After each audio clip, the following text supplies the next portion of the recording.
Ladies and gentlemen, welcome to episode 8 of this special topic series. We're covering the KBIC elections. Welcome to the studio, Corey Pietila. Welcome.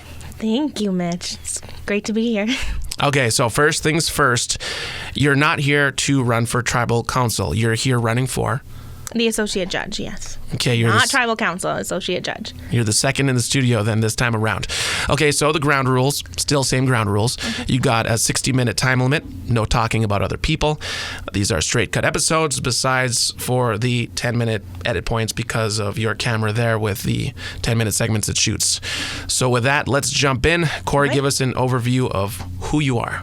Well, as you already said, I am Corey Pietila. I am a member of the KBIC, and I have lived in Bexar County for nearly my whole life, being roughly 25 years. I did graduate from Bexar High School in 2012.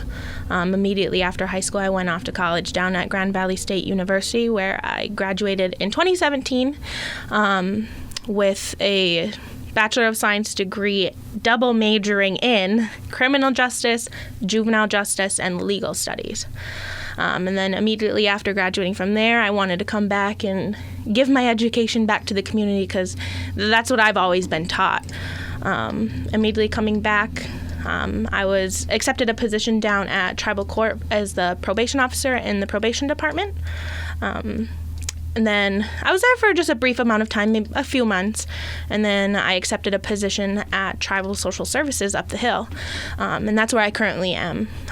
During that time, however, as a college intern, the tribe gives you so many opportunities to be an intern, so I took a internship at the Department of Health and Human Services, where I assisted in many of the programs that are up there, working with Heather Wood. She was my supervisor up there, in the behavioral health department, down in the medical clinic as I guess an on-call receptionist, more or less, but being the intern, that's what I did a lot of the time. Another internship I had was down at tribal court. Interesting, I got to go downstate for when everyone got to go down there for that big court hearing with the mining situation. Yes. And I luckily got to go into the courtroom. So that was super awesome, just being the degree that I have. I was so interested. I was like, oh my gosh, this is such a great opportunity to be in here right now. Yep. So I really liked that. I still drive past the billboard down there. Yeah. And I'm like, oh, that's where I am right up there. So I was an intern down at tribal court. I got to work alongside the court clerks in the probation department with the Healing to Wellness coordinator and on the court for the Healing to Wellness with the Office of Child Support behind the leadership of both formerly Judge Dakota and Judge Ayers. So that was just a great opportunity to take that down to school and like, this is what I did. After that internship, I was an intern a different summer down at KBIC Tribal Police Department, helped with filing police reports, sending them off to who they needed to go to, whether it's the court or the police up to the attorney's office or wherever they had to go. Helped there, as well as dispatch, working alongside the police, getting to work with the K-9 unit, putting my hand on a bullet and going to hide it so the dog could then find me, just things like that. A lot of experience in our own legal system here on the res. Okay, so how did your journey start to running for associate judge?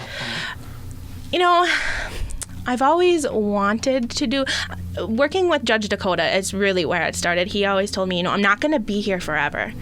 I'm going to have to retire soon. So he said, you could be sitting in my chair. And I thought, oh my gosh, me? Like, not me. I'm still a kid. I don't know what I'm doing. But I think what really helped me is getting my degree, learning about the law, reading law, trying to decipher what is written there or judges determine, or just even from my own teachers and professors and all of that.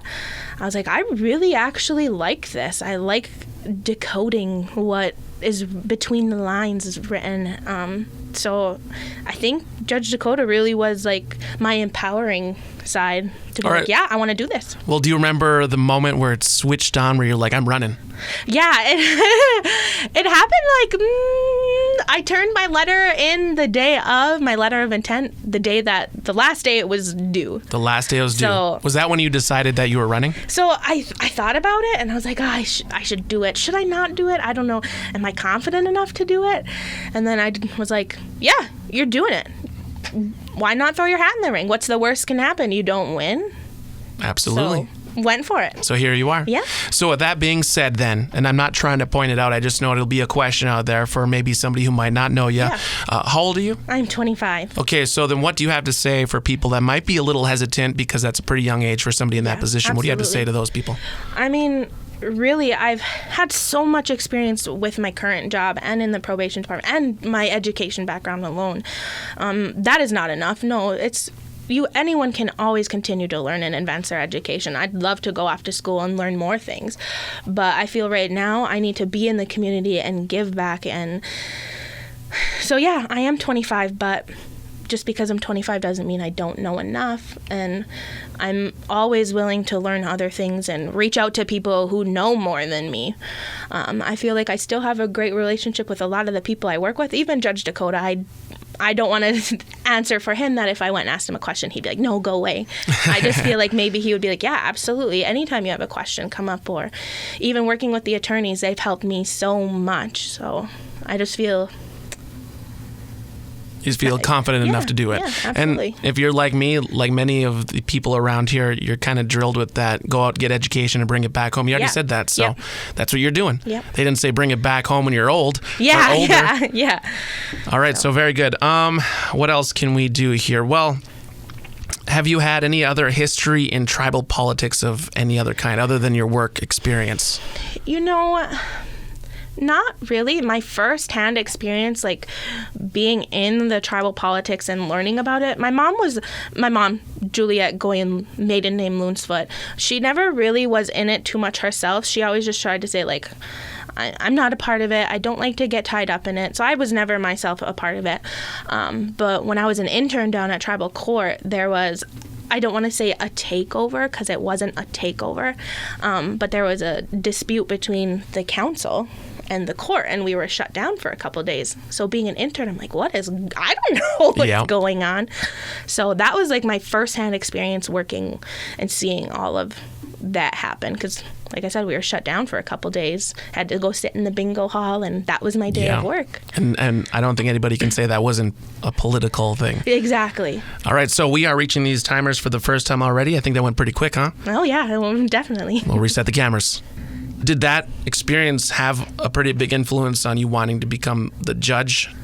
Yeah, or a judge, associate judge? Absolutely. I mean, it's such a prominent position in the community. I mean, there's people who have hit rock bottom that you're working with. There's people who are doing great for themselves in the community. You work with everyone, kids, young adults, elders, everyone. So being in the community, and I remember there was a day when that whole incident happened with the council and tribal court that we had, I don't want to call it a forum because it wasn't a forum, but the judges were there, people from the court as a whole were there, all of the employees, and then the community members were coming in and trying to resolve the situation and fix it. Excuse me. So, I mean, being there, it was super interesting. Like, it can happen.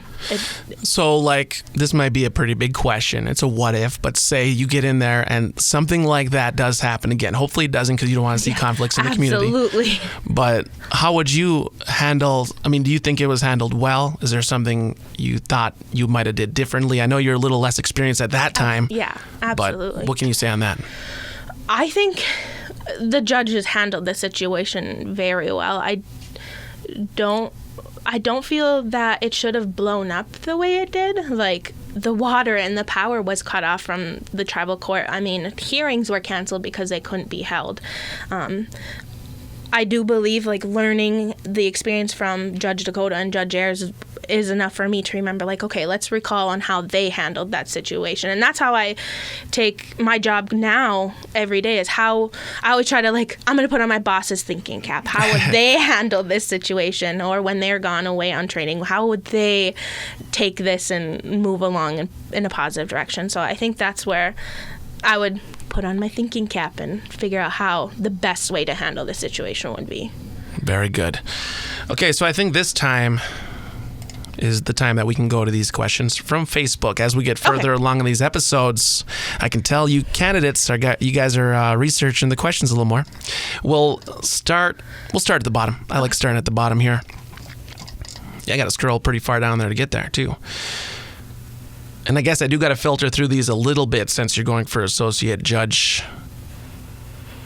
Well, let's just go with some of the big topics. I mean, I guess the big topic for somebody running for associate judge, for me and for others, would probably be just the drug epidemic. I mean, that's one of the biggest things happening right now. Absolutely. So what would you do in that position to help with that?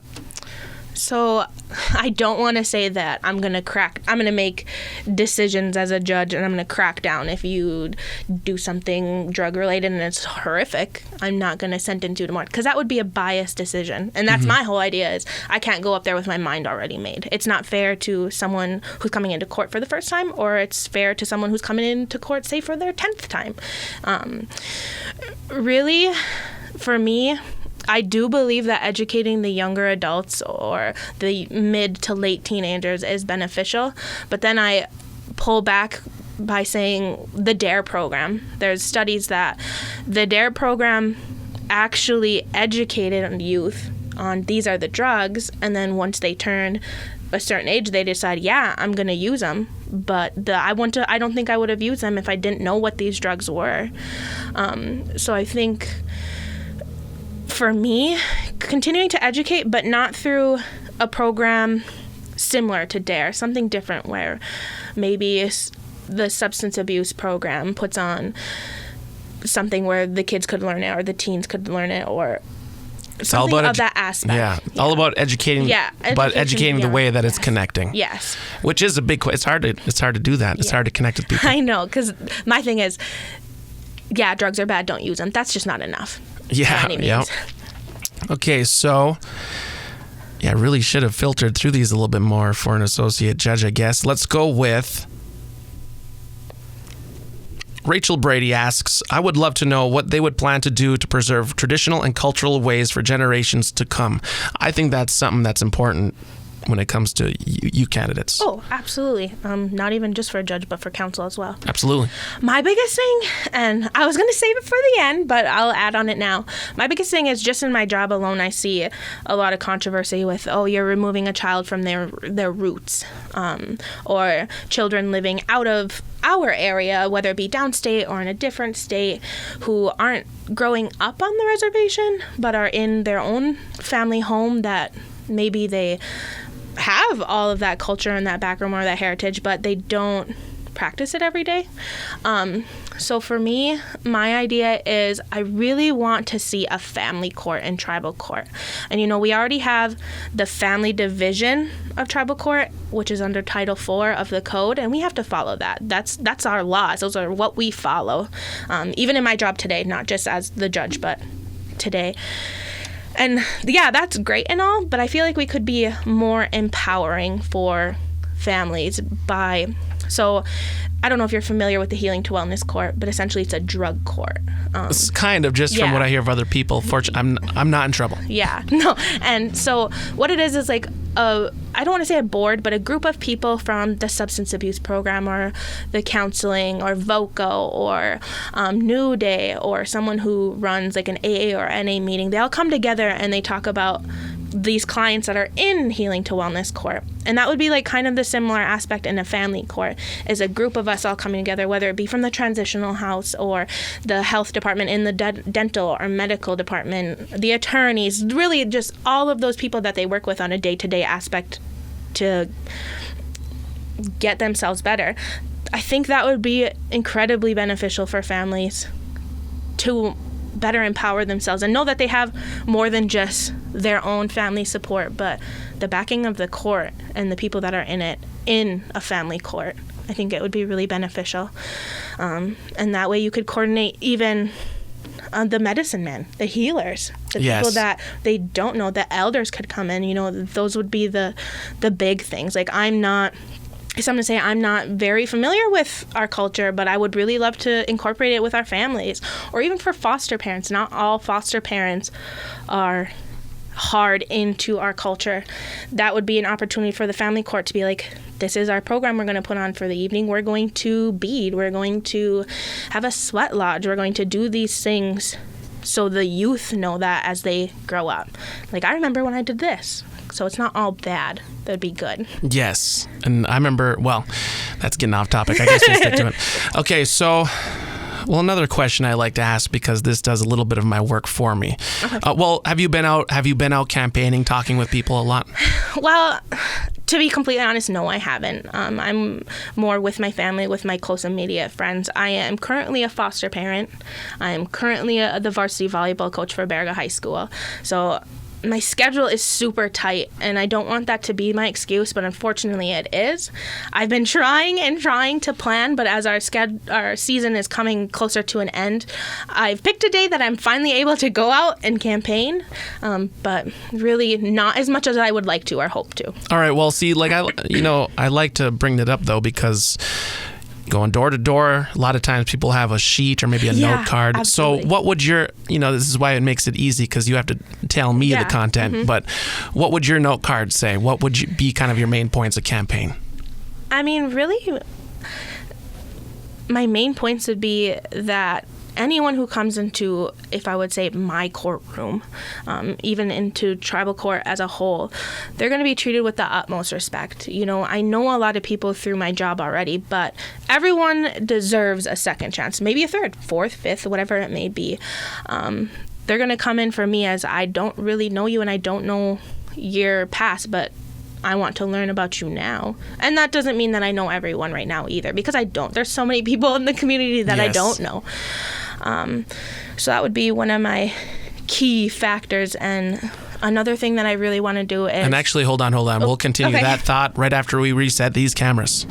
So we were talking about the points of campaign. I rudely interrupted you. It's okay. So if you could continue your thought if you still had it. Yeah. So really saying, like, I'm going to be very biased and not unbiased at the same time. Not going to make a decision just because I know who you are and your past.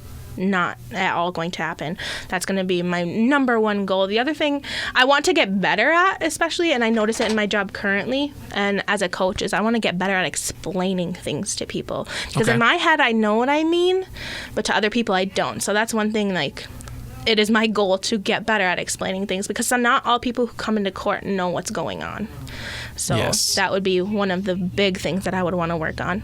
And then another thing I would like to work on is kind of working with the prosecutors and the attorneys with the tribe and kind of revamping our tribal code, writing it in a more plain English style, because not a lot of people who read it understand that either. Like, what does this mean? What does this section of the code mean? It can get complicated. So, yeah, absolutely.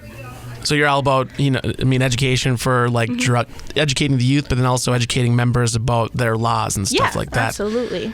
And then also, it can be intimidating coming in there, so being able to explain things that'll help appease that a little bit. Okay, so let's go to another question here. Well, I'll just shift this one over for you here. It was from Michael Dowd originally. Okay. He asks, what makes the perfect tribal council candidate, but we'll say what makes the perfect associate judge candidate? I don't think anyone would be. No one can say that they're perfect for the position. I guess it would be your ideas and your background and what you can bring to the table that's different from everyone else. Very good. Because like I said, nobody's perfect. Anyone could come and run for a judge. Who's to say that I'm even a good enough candidate? So I hope that my educational background would be enough, as well as my experience with my current job and the experience I've had with working with all of the different departments could make me a good candidate. Not perfect, but good enough. There you go. Okay, we are going to go to, and I didn't ask the other candidate this, but I want to ask you, what is your opinion on the tribe's cannabis ventures when it comes to business, and what's your opinion on that? So the laws are changing. We all seen it. We've seen it in the state of Michigan. We've seen it in Colorado. We've seen it happening. My biggest concern absolutely is if you're going to be under the influence of marijuana or smoking around your children, because no matter how many people say it, you cannot be a better parent if you're under the influence of anything. So that would be my biggest concern, or if babies in the womb come out and they test positive for marijuana. I have a lot of concerns for that. But as a whole, I think we're in the era where things are changing. Marijuana isn't the biggest worry that we have. There's bigger fish to take care of, essentially. Okay. So I don't want to say I'd minimize rulings on it, because, again, that would be making a decision that I haven't even heard of. So I don't want to do that. Yeah. It depends on the situation. Okay, but then you're but I'm very open. When the youth comes into play, it's a no-no. Yeah, absolutely. Yes. Well, yeah, everybody can agree with that, but we're just, we're seeing where your lines are at. Yeah. Okay, so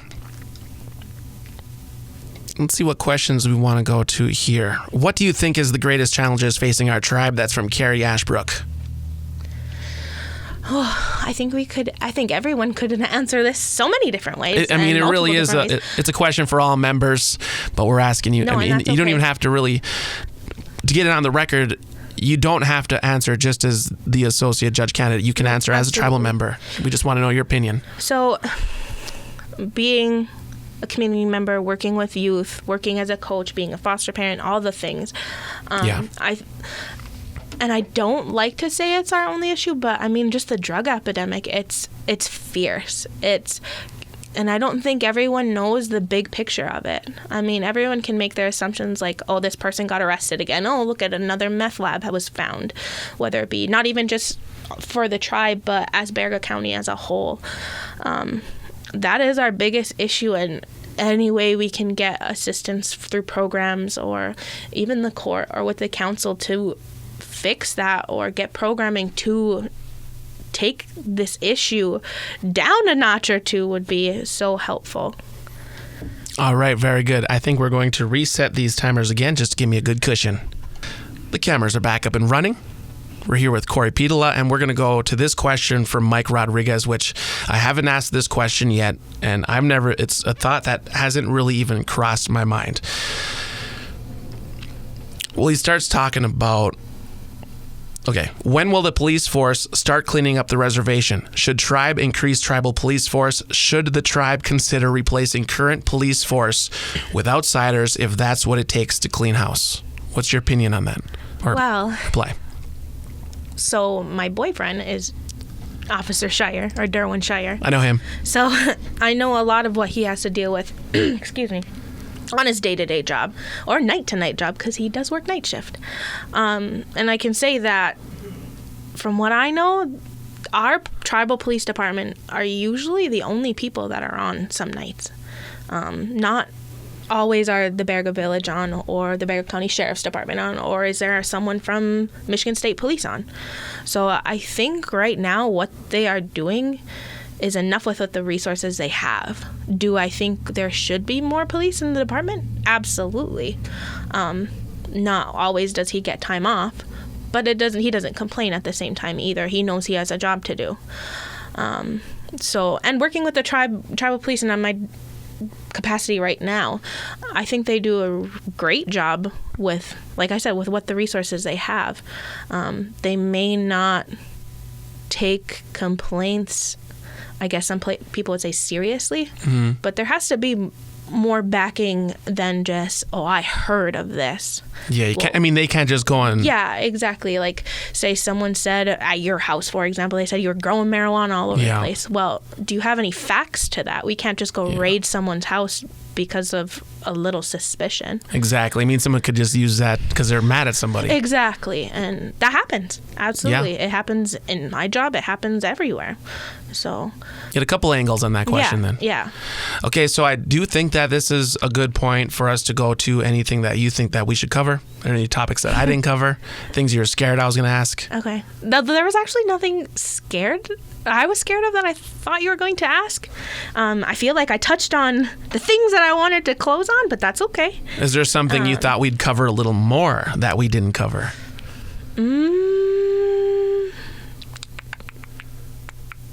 No, I don't have anything. All right, good. I mean, this is my first time doing these interviews, so I'm trying to nail it all good. I'm sad that there wasn't more questions for the judges. I know the council members, I don't want to say dictate, but they dictate a lot for us. But that's all right. Well, let's see. Not a lot of people know either. Well, okay, let's back up. I asked if there's a certain topic or issue you want covered that we didn't, but I'm going to ask a different question. If you were not running for associate judge, having the experience you do, what would be a question you would ask them? Because, I don't have that same mind and experience as you do, so.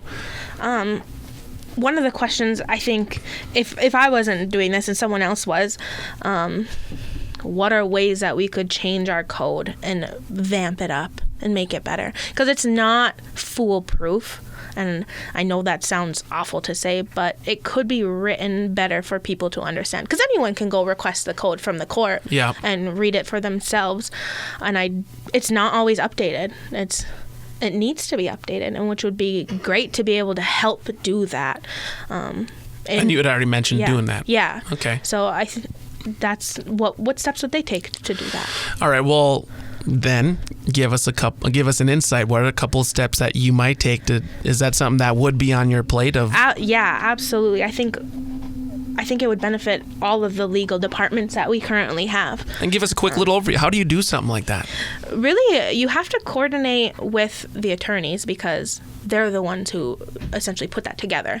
But then that has to go in front of council, and they have to read it and make any decisions, and people have to vote on it and say, I totally agree with this. Let's get it fixed. Let's put it in there. Okay. So can you give us an easy example of a situation that would improving our code? Like what situation might be a little more complicated and that would be remedied by that? That might be a tough one. So I don't know all of the code. I really don't. The ones that I've worked with predominantly are the criminal code. And then secondly as well is Title IV, which is the family division of the tribal code. And I work with that part, the Title IV, every day in my current job. So reading that does get a little confusing because even talking with my coworkers, like this is something that could be organized better. Okay, the organization. Yes, organization's a huge issue with that. Making it a lot easier to follow and read for not just me or my coworkers or the court, but everyone. Okay. So that's one thing that I noticed could be fixed, that I would love to help fix. That makes sense. Yeah. Okay, so I think that's it. I think we're at the point now where you can talk to the voters. All right. Well, as I said already, I touched a lot on the things that if I were elected as our associate judge, the things I would like to bring in or put ideas out on the table. But really, in closing, if I am elected as our associate judge, I will treat anyone who comes into the court with the utmost respect, compassion, and free from any bias that is thrown my way. And really, it's just a great opportunity to be able to reach out and grab, I guess I want to say. I hope that everything I have said touches on a lot of questions. And if anyone does have questions about the position, I am on Facebook. Sometimes I am hard to find, but I'm on the KBIC Tribal Members page. I have no problem answering questions with reason, with respect, by all means. I don't want people coming out and say, well, what do you think about this person and their job? No, we're not going to do that. Yeah. Inappropriate. But I hope I could fulfill that capacity, and I hope the people are open to asking me questions. And really, Mitch, thank you for this opportunity. It's going to be helpful for me. As I said, I haven't been able to get out in the community as much as I've liked. Thanks for coming down. Thank you.